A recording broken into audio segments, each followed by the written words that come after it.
네, 수도권 아파트값이 통계 집계 이후 9년 2개월여 만에 가장 큰 폭으로 올랐습니다. 전셋값도 출렁이고 있는데요. 정부의 각종 대책에도 시장의 불안이 계속되는 이유 어디에 있을까요? 전문가 두 분과 분석해 보겠습니다. 한문도 연세대 정경대학원 겸임 교수 그리고 김규정 한국투자증권 자산승계연구소장 두 분 모셨습니다. 어서 오십시오. 네, 안녕하세요. 예, 안녕하십니까? 안녕하세요. 예, 홍남기 부총리가 지난달 28일에 집값이 이미 고점이다. 추경 매수에 좀 신중해달라. 이런 당부를 했는데 부총리가 과열됐다 경고를 했는데 어제 발표된 부동산원 자료를 보면 수도권 아파트 값도 역대급 상승률을 기록했습니다. 네, 수도권이 예. 주간 0.37%, 서울만 봐도 0.2% 다시 한 주간 예. 오름세를 보이면서 최근 수치 중에서 가장 높은 수치를 다시 경신하고 있는 모습인데요. 정부가 고점에 대한 경고를 하고 또 실제 시장 참여자들도 고점에 대한 우려 혹은 금리 인상에 대한 불안감들을 갖고 있음에도 네. 불구하고 정부가 계속해서 발표하고 있는 공급 대책이 아무래도 좀 현실화 속도를 내지 못하고 있으면서 네. 당장의 전세 불안이나 혹은 무주택 상태에 대한 불안감에서 벗어나지 못하는 게 아닌가 싶습니다. 그래서 예. 무주택자들의 주택 구매 심리가 사실상 별달리 이제 진정되지 않는 모습을 보이면서 상대적으로 서울에서도 좀 중저가 지역들 또 예. 경기권 같은 경우에는 GTX를 포함해서 교통 개발 호재가 있는 지역에 내 집 마련 혹은 투자 수요자들이 계속 움직이고 있는 것으로 볼 수 있겠습니다. 예.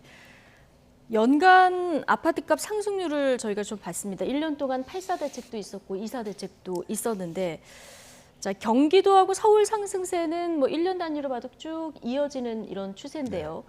좀 보면은 경기도 상승세가 조금 더 크더라고요. 이건 왜 그렇다고 봐야 됩니까? 예, 맞습니다. 말씀 주신 것처럼 서울의 이제 주택 가격이 이제 고공행진을 하다 보니까 이 주택 가격 부담지대에서 지수들을 봐도 네. 이 주택을 부담할 수 있는 어떤 능력의 한계점에 다다른 이제 수요자들이 이제 풍선 효과와 함께 경기도 지역이 서울보다는 일단 저평가된 곳들이 좀 많았었습니다. 예. 그 부분이 이제 실수요자 대출에 대한 부분은 또 정부가 유지를 했거든요. 예. 그 부분이 이제 같이 겹쳐지면서 이제 수요자들이 서울 근교에 경기도 쪽으로 이제 많이 풍선 효과 형태로 이전하는 경우가 지금 발생하고 있습니다. 그래서 또 상반기에 경기도의 어떤 그 입주 물량이 좀 예년에 비해서 조금 작았습니다. 네. 하반기에는 좀 많은데요. 그래서 당분간 현재까지는 지금 경기도로 어떤 뭐 풍선 효과와 함께 지금 가격 상승률이 서울보다 네. 도리어 앞서는 형태로 지금 시장에 나타나고 있습니다. 그러니까 8사 공급 대책 나오고 나서 잠시 주춤했다가 지금 다시 오름세를 이어가고 있는 이런 모습인데 전셋값을 좀 볼까요? 주간 아파트 전셋값 상승률 지난주에 이어서 전셋값도 최대 상승치를 유지한 것 같습니다. 어느 정도나 올랐고 또 어느 지역에서 많이 올랐습니까? 네, 지금 전세 가격 주간 변동률은 수도권이 0.28%, 서울이 0.17% 올랐는데요. 최근 들어서 마찬가지로 매매와 마찬가지로 가장 높은 오름세 다시 경신하고 있는 모습입니다.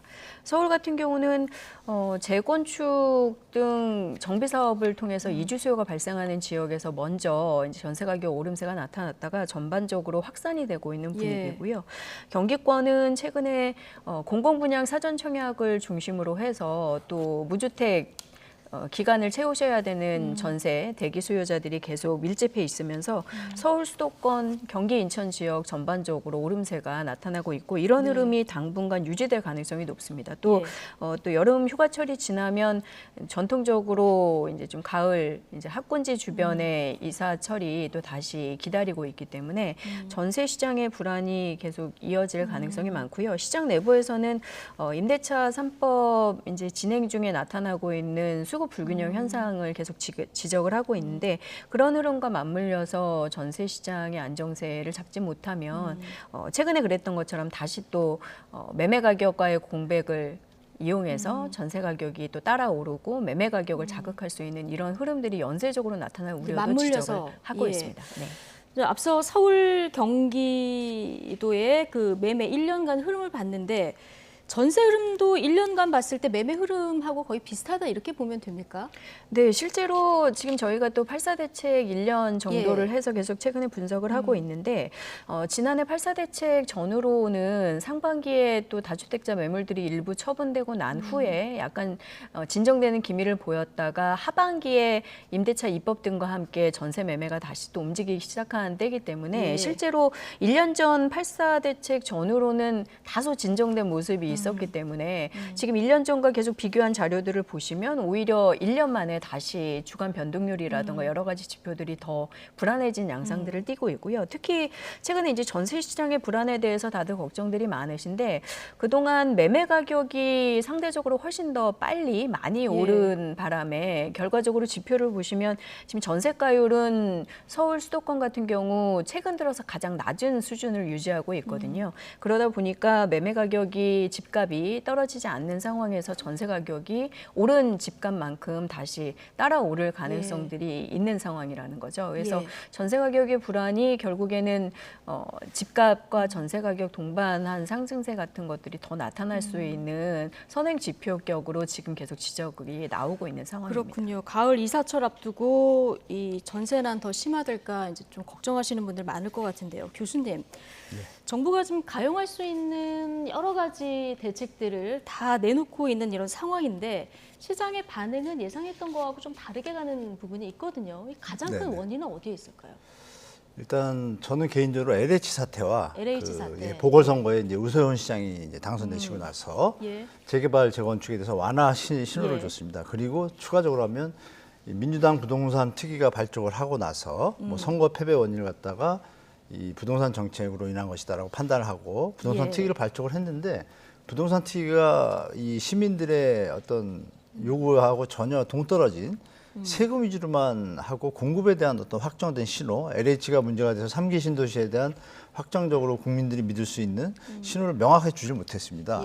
그쪽으로 치우치다 보니까 시장에서 수요자들은 이 정부를 과연 믿을 수 있나라고 퀘스천을 찍을 수도 있겠죠. 그래서 부랴부랴 3기 신도시 청약이 다행히 이제 잘 무사히 마쳤지만 그 중간에 그런 요인들이 이제 가세하다 보니까 제가 볼 때는 이제 실수요자들 입장에서 이게 더 오를 수도 있겠다라는 어떤 불안감이 좀 작용했습니다. 물론 거기에 그 언론들의 좀 편향적인 보도도 가능하죠. 왜냐하면 이 지금 요새 바짝 오르기 전에 한 연초에서 6월 정도까지는 매매 가격이 조금 안정세로 좀 돌아선 중이었거든요. 그때 분위기가 뭐였냐면 거래된 것들 중에 서울의 아파트 중에 30에서 많게는 40%가 하락된 거래가 됐습니다. 그 얘기는 뭐냐면은 주식 시장이든 부동산 시장이든 거래량이 늘고 하락된 거래가 없이 계속 상승 쪽으로 가야지 상승 곡선이 추세를 이어가는데 반대 하락된 거래량이 30~40%가 존재한다는 것은 이게 이제 힘겨루기 아니면 시장의 관망이나 균형점을 찾아가는 과도기였었죠. 과도기였었는데 좀 아까 말씀드린 것처럼 그런 뭐 LH 사태 또 보궐선거의 결과 또 재건축 재개발 완화 신호 이런 잘못된 신호들이 시장에 불안감을 더 주다 보니까 포기한 거죠, 수요자들께서. 그래서 이제 이런 결과가 좀 빚어진 것 같습니다. 그래서 정부나 이 관계되는 분들이 좀 다시 한번 시민들을 위해서 정책을 명확하게 해가지고 발표해 줬으면 좋겠다는 좀 생각이 있습니다. 그러니까 정부가 여러 가지 대책을 내놓으면서 좀 안정세로 돌아갈 만할 때마다 뭔가 요인이 있었고 네, 가장 맞습니다. 크게는 LH발 사태 영향 그리고 서울시장 선거 네, 이후에 맞습니다. 재개발 재건축 인근 지역으로 이제 들썩이는 이런 부분이 영향이 있었을 것이다 이렇게 분석을 첨언 해주셨는데 하나 드리자면요. 그 토지거래 허가구를 묶어가지고 좀 투기수요를 억제하겠다고 노세훈 시장이 말씀하셨는데 노원구를 갖다가 그냥 놔뒀습니다. 서울에 지금 상승률의 어떤 큰 폭을 차지하는 게 노원구인데 거긴 또 풀어놨어요. 이것도 좀 묘하죠. 이것도 한번 체크해볼 만합니다. 그렇군요. 근데 결국 이제 시장을 못 믿겠다 이런 심리의 문제가 맞습니다. 가장 클 것 같은데 교수님 보시기에 그 지난해 도입된 임대차 3법 이후에 지금 전세에서 월세로 돌리는 집주인들이 굉장히 많습니다. 이러다 보니까 전세난이 심해지고 전세값 오르고 매매값 오르고 이렇게 악순환이 되는 이 영향은 얼마나 된다고 보십니까? 실제 시장에 좀 묘한 그 팩트의 전달이 좀 안 되는 부분이 있는데요. 전세 매물은 작년 8월 20일 이후에 한 8천 서울 아파트가 8천 개 정도 수준이었는데요. 지금 한 19,000, 2만 개입니다. 그러니까 2배 정도 늘어났죠. 전세 매물이 늘어났다고요? 네, 아파트가 실제로 늘어나 있습니다. 서울 아파트가요. 아파트가? 네네, 이게 보도가 좀 많이 안 됩니다. 그리고 이제 신축 단지들은 매물이 없습니다. 수요자들이 많으니까 그런 부분이 같이 돼야 되는데 이제 결정적인 이유는 그거죠.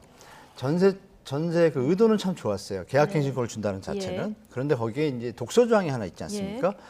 실거주 예외 조항이 이제 들어갔지 않습니까? 그 부분이 시장에서 아주 그 악영향을 미치고 있습니다. 도리어 이제 수요자들이 2배로 늘어나는 악영향을 미치는 그 독소 조항 때문에 네. 주인들께서 집을 비워놓고 팔았을 때 매매가격을 제대로 수용받을 수 있는데 또 실수요자가 주택을 살 때 기존에 전세입자가 있으면 주택담보대출이 안 됩니다. 나가줘야 주택담보대출이 이루어지거든요. 이 제도가 지금 미스매치가 나가지고 더 혼란스러워졌습니다. 뜻은 좋은데 그래서 제가 볼 때는 조만간에 개정한다라면은 그 부분을 빨리 개정해 놓고 나머지 부분을 정책을 해 나가야지 이게 시너지 효과가 있지 이걸 놔두고 간다는 건 무의미하다고 봅니다. 차라리 다 같이 폐지하는 게 낫지. 계약갱신권 이름만 해놓고 독소조항을 넣어가지고 무의미하게 만들었기 때문에 이 부분이 이제 제일 중요한 시급하게 처리해야 될 부분이라고 봅니다. 지금은 그 민주당이 신규 물량에도 임대료 상한제 도입하겠다 이거 언급을 했거든요. 이런 부분까지 그러면서 조금 더 강화해야 된다 이렇게 보시는 거예요? 임대료 상한제 그 부분은 성급한 거죠. 임대료 상한제를 두려면요, 이 건축물의 권령별, 규모별, 어떤 타 입지별로 다 구분을 하고 데이터가 다 축적된 상태에서 슬롯이라고 하죠. 하나의 유닛에 대해서 섹터별로 다 다르게 해서 상한제를 매겨야 되는데 지금 대한민국 아직 그게 축적이 안 됐습니다. 이건 좀 성급한 것이고 독일이나 선진국들을 보면 이미 그래서 한 10년 동안 축적을 한 다음에 제도를 도입했어요. 그러니까 알맹이 없이 제도만 도입해가지고 또 부작용이 납니다. 이건 100%. 제가 볼 때 이건 성급한 겁니다. 이거는 성급한 거다. 네네. 김규정 소장님은 이 임대차 3법이 시장에 미치는 영향 어느 정도라고 지금 판단하고 계십니까? 네, 실제로 전세 가격과 집값의 상관관계가 상당한 상황에서 저희 이제 임대차 3법 이후에 뭐 물건의 변동 상황이라던가 가격 상황들이 상당히 중요하다라고 보는데 가장 단적으로 이제 시장에서 좀 지적이 된 부작용들이 아시는 것처럼 이제 계약갱신 청구권을 쓰면서 실제로 청구권을 사용해서 좀 연장하신 계약들은 정부의 발표대로 좀 늘어난 게 사실이긴 하지만 그러다 보니까 기존 계약을 갱신하신 계약건과 신규 임차인들이 계약한 계약 금액의 이제 양극화가 굉장히 커지는 그런 이상현상 같은 것들이 실제 나타났고 전체적으로는 물량의 적절한 이제 회전이라던가 이런 것들이 잘 되지 않는 상황들이 또 기타 여러 가지 다른 제도들에서 나타난 이제 전세가 잘 출시되지 않는 현상 등과 맞물리면서 절대적인 좀 부족 현상을 불러왔다라고 봐야 될 것 같습니다. 그래서 이러한 현상들이 사실 정부가 말하는 것처럼 뭐 조금 더 이제 기다리면 순차적으로 새로운 제도의 도입에 따른 문제이기 때문에 좀 진정이 되거나 안정이 될 거다라고 보기에는 좀 자체적으로 그렇게 순화될 거다라고 보기에는 좀 쉽지 않다라는 입장이거든요. 그러면 그래서 임대차법 일부 수정이 필요하다 이렇게 보시나요? 네, 저는 좀 조정이 필요하거나 저희가 적용하고 있는 부분에서 오히려 부작용이 많은 부분들에 대해서는 좀 계속 진행을 할 것인가 혹은 좀 보류나 유예를 할 것인가 이런 부분들에 대한 고민이 필요하다라고 생각하는데 현실적으로 좀 쉽지는 않습니다. 저희가 이미 시행해서 1년 정도 되고 있는 이 내용들을 또 갑자기 중단을 한다거나 뭐 변경을 한다거나 하는 내용들이 벌어지면 뭐 쉽게 생각했을 때 기존에 1년에 이 제도를 적용받아서 뭐 임대료를 올리지 못하거나 계약에 이제 뭐 손해를 보신 일종의 그런 분들이 뭐 예를 들면 소송을 한다던가 이런 사회적인 이슈들로 대두될 가능성들이 많아서 사실상 현행법으로 1년 이상 시행한 이 제도들을 또 갑자기 중단하기는 현실적으로 쉽지는 않아 보이거든요. 근데 문제는 이제 여러 전세 시장에서의 이런 물량 수급 불균형 상황 같은 것들이 다른 제도들하고도 일시에 한꺼번에 다 변경되는 상황들이 많다 보니까 맞물려서 저희가 물량을 적정하게 이제 뭐 확보를 하거나 예측을 하거나 이런 것들이 너무 어려워졌다라는 문제들이 있거든요. 그래서 그런 부분들을 조금 전체적으로 한꺼번에 바뀌어서 문제를 일으킨 제도들을 같이 좀 점검을 해야겠다라는 입장이고 한 테이블 위에 올려놓고 네, 같이 그렇죠. 점검을 그리고 해야 된다. 실제로 이제 아까 말씀 나누신 뭐 전월세 상한제나 이런 것들의 확대를 놓고 보더라도 사실 그런 가격 제한을 하려면 이제 교수님 말씀하신 것처럼 실제로 저희가 주택 임차 현황이라던가 임대 가격의 뭐 적정성이라던가 표준 임대료 같은 것들의 데이터가 구축이 되어 있어야 그걸 토대로 이제 관리를 할 수 있는데 그런 상황들이 잘 되어 있지 않다 보니까 현실적으로 실행하기가 사실 난항이 예상이 되고 또 저희가 임대주택 민간 사업자 제도를 지금 폐지하는 수순에 있다 보니까 예. 그런 인센티브를 통한 민간 주택 확보 없이 상한제 관리를 하기가 사실상 좀 불가능한 것이 아닌가라는 판단을 좀 하고 예. 있습니다. 자, 이 공급 관련한 얘기도 좀 짚어보겠습니다. 이 공급에 대한 물량 그리고 신뢰 그리고 어느 정도 이행되는지 이 부분 봐야 되는데 사실상 정부가 지난해 8.4 대책 나오기 전에는 이제 규제책을 많이 내놓다가 8.4 대책에 정말 공급 대책을 대대적으로 내놨습니다. 13만여 가구로 공급하겠다 그렇게 얘기를 했고요. 특히 신규 택지를 발굴해서 핵심 입지에다 3만 호 이상의 주택을 신규로 하겠다. 그러면서 나온 곳이 태릉도 있었고요. 용산 캠프장도 있었고 정부 과천청사도 있었고 국립외교원 유휴부지도 있는데 지금 실행률을 보면은 제대로 되는 곳이 별로 없는 것 같아요.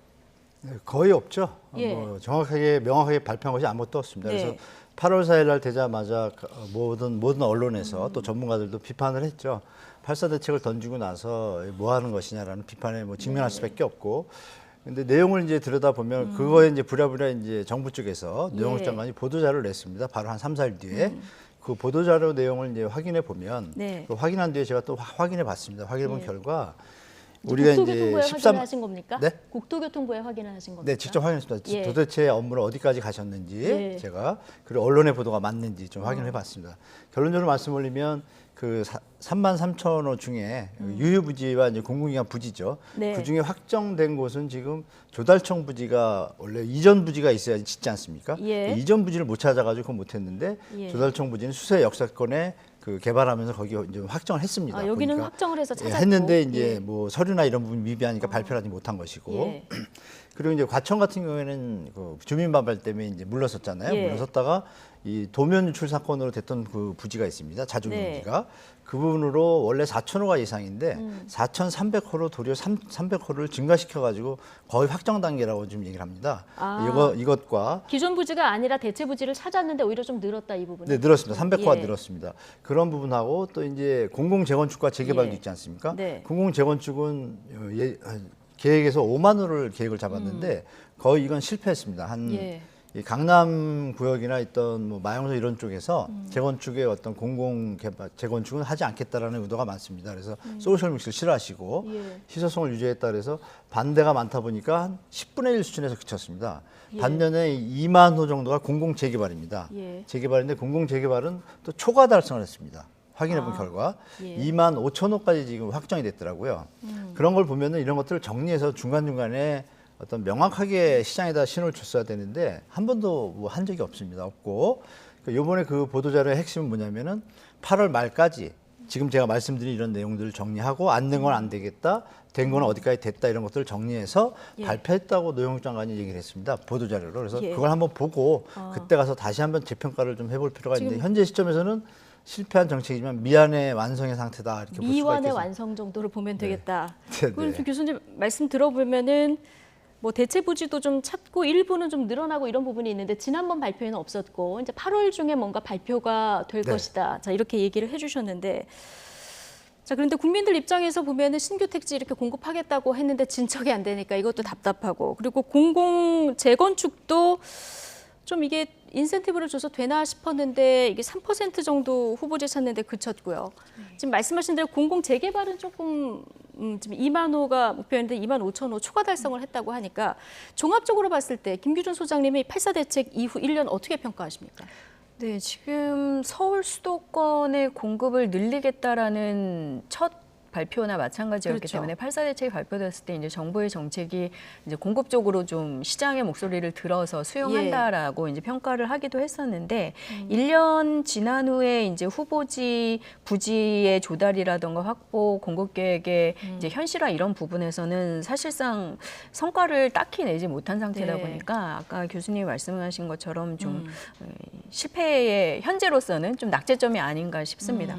앞서 말씀하신 신규 부지 확보도 사실 아까 교수님 말씀하셨던 과천 부지 같은 경우에는 이제 과천 신도시 쪽으로 대체지로 얘기가 나왔다가 중간에 또 전면 재검토를 하겠다라는 얘기도 사실 나오기도 했었거든요. 그래서 사실상 결정된 게 없고 공공 재건축 재개발 쪽은 말씀하신 것처럼 재개발은 28곳 정도 후보지가 지정이 돼서 주민 동의라든가 이런 것들을 받고는 있어서 그중에 그나마 이제 가장 속도를 좀 내고 있는 부분이기는 한데 공공 재건축은 지적하신 것처럼 선도 지역 후보지로 지정된 곳도 겨우 4곳밖에 현재 되지 않고 그중에서 실제로 동의료를 이제 기준 이상 받아서 LH와 업무 제휴를 맺은 곳은 중랑 망우일구역 한 곳 정도밖에 없는 상황이거든요. 그래서 사실상 전체 계획지 중에 후보지도 아직 제대로 다 설정이 되지 않고 그중에서도 사업이 확정된 곳은 거의 없다고 봐야 되는 상황입니다. 그래서 공급이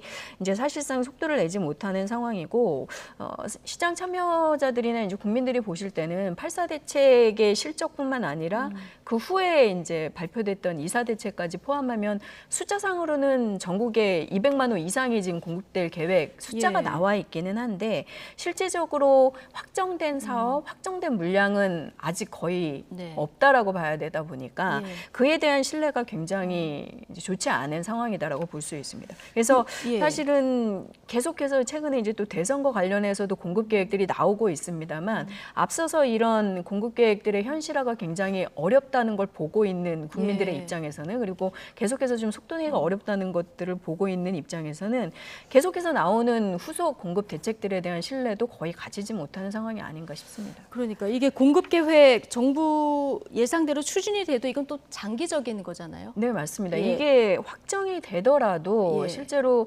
공급이 어느 정도 구체화되기까지는 5년 이상 걸리는 사업들이기 때문에 그 기간도 이제 기다리셔야 되는데 후보지조차도 이렇게 확정되는데 오래 걸리다 보니까 정부가 너무 다급하게 이제 계획들을 발표하고 시장이나 지자체들 이렇게 협의를 해야 되는 원소유자들이나 지자체와의 협의 같은 것들을 너무 이제 좀 가벼이 여긴 게 아닌가라는 지적이 나올 수밖에 없는 상황인 거죠.